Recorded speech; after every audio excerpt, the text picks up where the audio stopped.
welcome to Beauty from the Ashes. Today I have with me a talented Renaissance woman, Diane Cunningham. Thank you for being with us today, Diane. Thank you so much for having me, Ginny. I'm excited to be here. Yeah, I'm excited because for those people who don't know Diane, she aims high and she never goes halfway. First, she has a master's degree in education, and you're also the author of 7 books, and 4 of those books being on Amazon's bestseller. You're also a consultant and a speaker and also a coach for women in the areas of business, authentic living, and recovery. And in fact, I guess in part because of your history with addiction, you're now a life recovery coach, which you offer through your Restart coaching program. Yes. That's pretty cool. And then, of course, on top of that, all of those things, you're also the president and founder of the National Association of Christian Women Entrepreneurs. And that's a global association that offers training and conferences, networking, and business strategies. And just for good measure, she's also a marathon runner. Oh my gosh. Holy moly. Right. Who has time to sleep, right? I was going to say who has time to breathe. Yeah, sleep as well. My goodness. So thank you for sharing some of your story with us and being vulnerable. And I mentioned already that you had battled addiction in the past. And could you share some of your some of that story? I know you do in your book, Rock Bottom is a Beautiful Place. But could you share with us how you got to that dark place? Sure. I love it. Let's just dive right in. Yeah. Well, I've been sober for about 3.5 years. It'll be 4 years this summer, but we only count one day at a time, so I can't count ahead. And alcohol was really the last, or it's just one of the recent addictions that I've had in my journey. And I've actually, discovered a few more lately: sugar and spending but my first addiction that I can go way back to was food. In my family, there was no drinking, and it was like we just coped. We coped by eating, or finally I chose to stop eating, and then ended up having anorexia for a while, and then binge eating, and then so extremes are either end of the spectrum, right, are a possibility here. So, and part of why, that litany of things you just read about me is I have to learn how to, where do I direct that energy? If I'm directing it towards, the National Association, towards writing books, towards running, it's good, positive, focused. But if I'm directing it in the wrong places, I can totally go haywire, right? But so I basically, my rock bottom moment, we'll just use the alcohol one. It was June the 8th. My last drink was June 18th of 1990. June 18th. Sorry, I don't know what decade it is. No, wait a minute. Hold on. Okay, yes, June 18th. My sobriety date is June 19th, which is actually called Juneteenth here in Texas. And I didn't know that at the time, but it's about freedom from slavery. And so powerful. I was freed from the slavery of that drinking every day. I drank every day. I just thought everybody did. And, you start to believe your own lies, right? Right. And you begin to kind of surround yourself with other people that drink like you, so that you can fit in, and it's not a big deal. Of course, we're meeting for margaritas. We're going to have the wine tasting. We're doing this and that. Yeah. But on the nights that I wasn't doing that, I was by myself at home, just drinking, having my own little party. Right. Which is fun for a while, and then it's not fun at all anymore. Yeah. It's just lonely, and you never know if you're going to, there was a lot of embarrassment. And then there was finally the moment we call incomprehensible demoralization. And that's a term from the big book of Alcoholics Anonymous. And I don't ever want to forget that feeling, because it was my last drink, and I actually, it wasn't just one drink. I drank a liter of tequila, a liter. That's a lot. Yeah. That's a large amount, and I drank it over a series of hours, but I could have died from that. Wow. I could have drowned in the swimming pool I came to near. I could have been raped by the gentleman that was like 2 seats down from me when no one else was around in the middle of the night. Mm-hmm. There was a lot of things all in that day, I guess, in those hours that got me to my broken knees. And, I'm so grateful. I'm so grateful for that now. I'm so, so very grateful. That's amazing to get from that rock bottom place and then to turn around and be grateful. And I've had some of the same struggles with alcohol, and I've been in recovery as well for a number of years. And one of the things that I find with most of us who are in recovery is something that you mentioned, that the lies that we believe. Could you explain a little bit about what those lies were that you believed that brought you down that path? Well,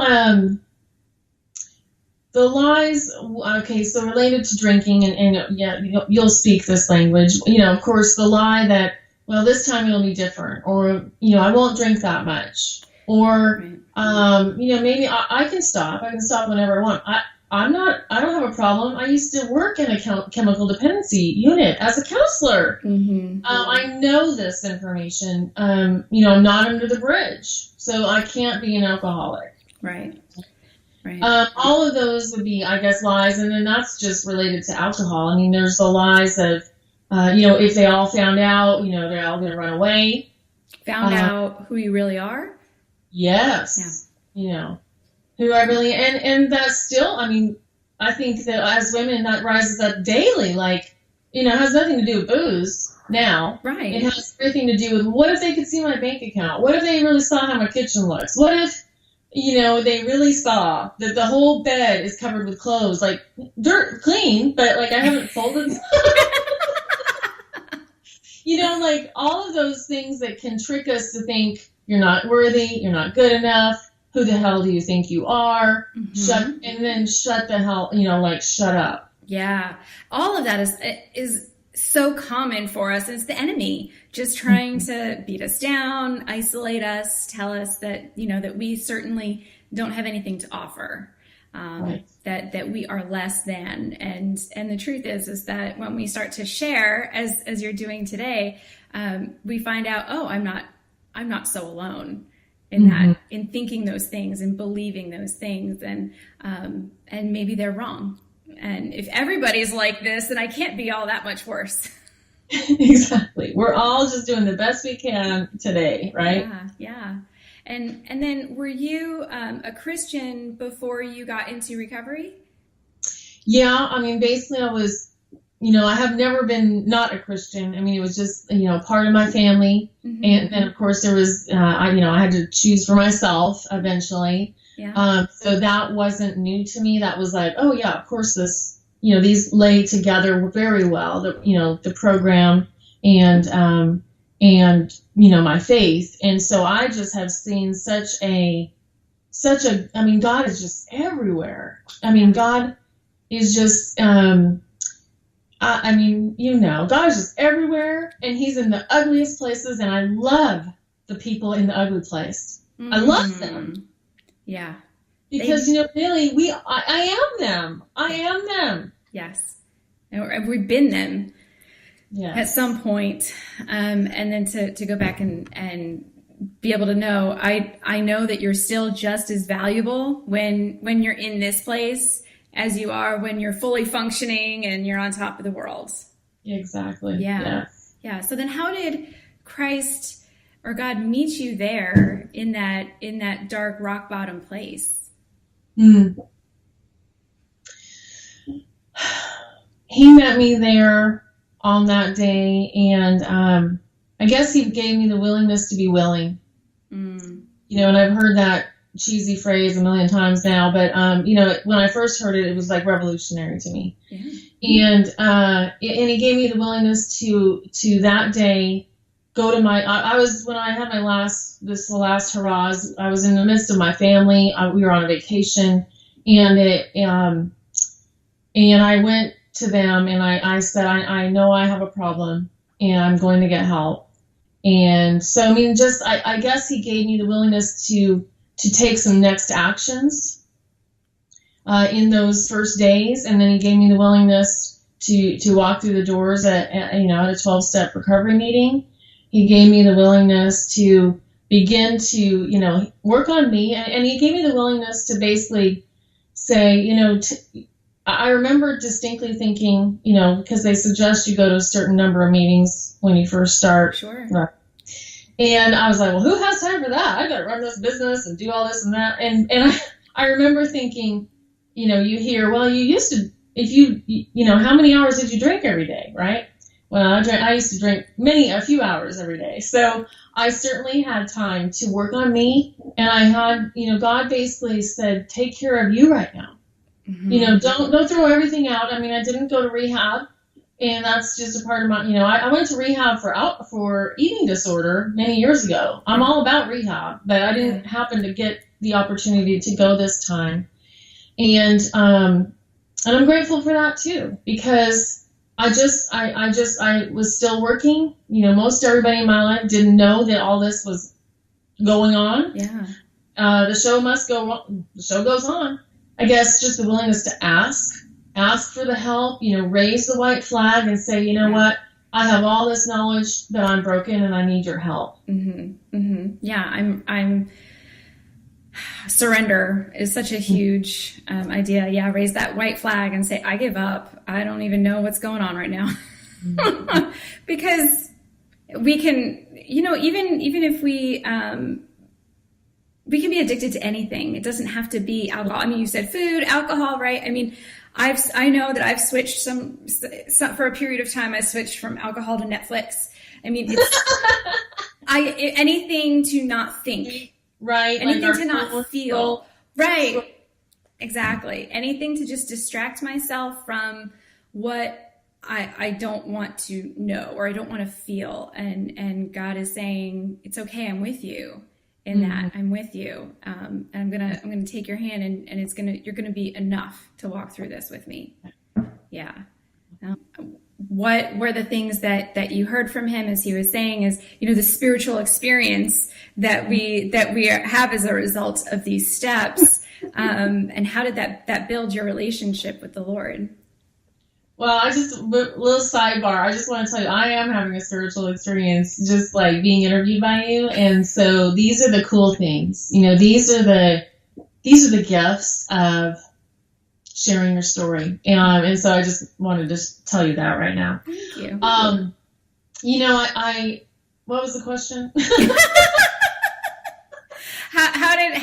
What was the spiritual experience like for you, and how God took you through those 12 steps and the healing process? Okay. I love the 12 steps, and of course I jokingly call my AA room. I say, this is our living room. This is where we learn how to live. I thought I was at the end of the road, and I actually found the best house on the block.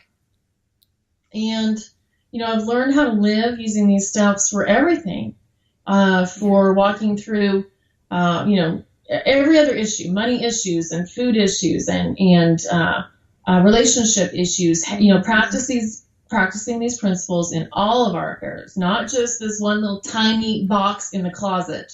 And really learning, I love this, more will be revealed, that I don't have to know everything today, because tomorrow I'm going to wake up and maybe have something totally a different perspective. I'm going to learn, just by being here with you, suiting up, showing up. And I've learned that the third part is sometimes I need to shut up and sometimes I need to speak up. And so which one is it? Shut up or speak up.